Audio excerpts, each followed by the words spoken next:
Ciao à tutti, ciao ragazzi. Alors aujourd'hui on parle cinéma. Et oui, en ce moment c'est la Mostra del Cinema à Venise.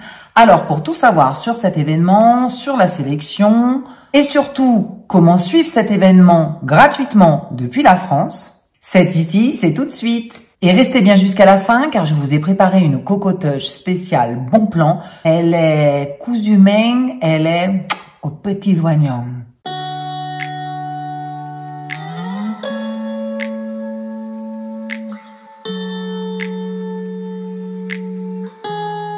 Bienvenue sur Nuovo Respiro, une petite chaîne qui parle d'Italie, de culture italienne, pour connaître une Italie plus authentique, plus proche de la vraie vie des Italiens. C'est une vidéo tous les vendredis.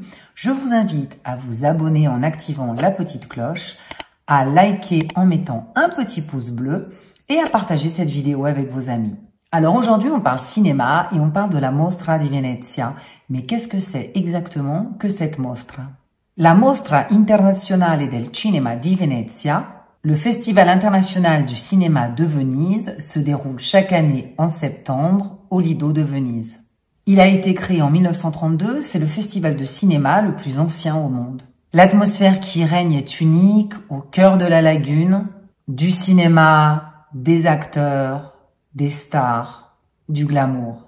Ce qu'on ne sait pas souvent, c'est que la Mostra s'inscrit dans un cadre beaucoup plus large, celui de la Biennale de Venise. Cette biennale, c'est un festival culturel d'art contemporain, de théâtre, de danse, de musique, d'architecture et de cinéma. Depuis 2004, les films présentés à la Mostra sont regroupés dans 4 sections.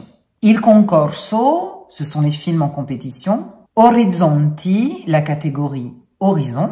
La Settimana della Critica, la semaine de la critique, et depuis 2004, la Giornata degli Autori, appelée également Venice Days, qui correspond à la quinzaine des réalisateurs à Cannes.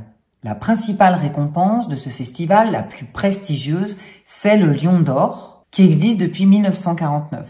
Cette récompense est considérée comme l'une des plus importantes du point de vue cinématographique, à l'égal de la Palme d'Or du Festival de Cannes et de l'Ours d'Or de Berlin. On parle toujours du Lion d'Or, mais bien évidemment, il y a d'autres récompenses. Sont aussi récompensés le meilleur scénario, la meilleure contribution technique, le meilleur espoir qui reçoit le prix Marcello Mastroianni, du nom de cet acteur extraordinaire. Qu'y a-t-il à savoir sur la Mostra 2022? Cette année, la Mostra se déroule du 31 août au 10 septembre au Lido de Venise. L'affiche de la Mostra a été réalisée par Lorenzo Mattotti. C'est un dessinateur, un illustrateur, mais aussi un réalisateur. Il a réalisé déjà 5 fois l'affiche du festival.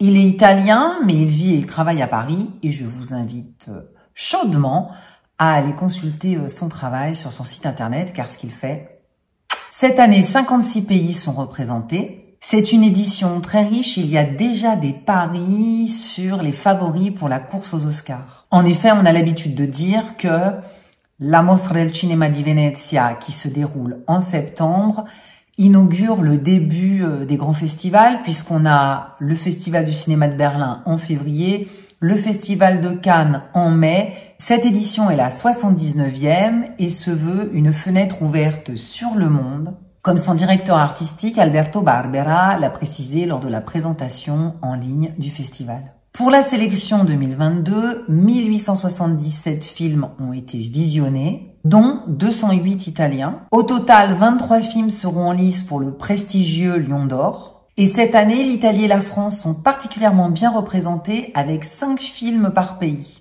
La présidente du jury est Julianne Moore et les membres du jury de la sélection officielle viennent d'Argentine, de France, d'Iran, d'Espagne, de Grande-Bretagne et d'Italie.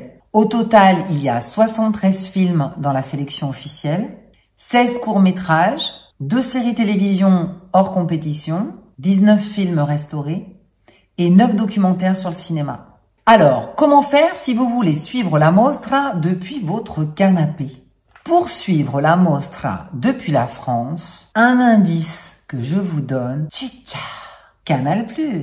En effet, Canal+ a annoncé le 26 juillet avoir signé un partenariat exclusif avec le Festival de cinéma de Venise, où elle diffusera 2 éditions, première édition cette année, puis l'année prochaine, car Canal+ n'a plus son partenariat avec le Festival de Cannes. Donc, le Festival de Venise vient remplacer l'ancien partenariat. Il y aura aussi une émission sur l'actualité du cinéma, une émission qui sera présentée par Antoine Decaune. Bon, elle est bien gentille, la Coco, mais faut être abonné. Hein. Oui, mais je vous rassure, moi non plus, je suis pas abonné. Donc, j'ai cherché une autre solution. Pour suivre la mostra gratuitement depuis la France, sans être chicha, inscrivez-vous sur Rai Play. C'est gratuit, vous vous connectez directement depuis votre compte Facebook si vous en avez un. Et le tour est joué, c'est tout simple. Et maintenant, la Coco Touch du jour. Une Coco Touch, bon plan. Bon, vous le savez, c'est un festival qui est hyper select. Pour accéder aux salles et aux cérémonies, il faut un laissez-passer, il faut une accréditation. Eh bien, ce que vous ne savez peut-être pas, c'est que le Festival international du cinéma de Venise n'est pas réservé qu'aux professionnels.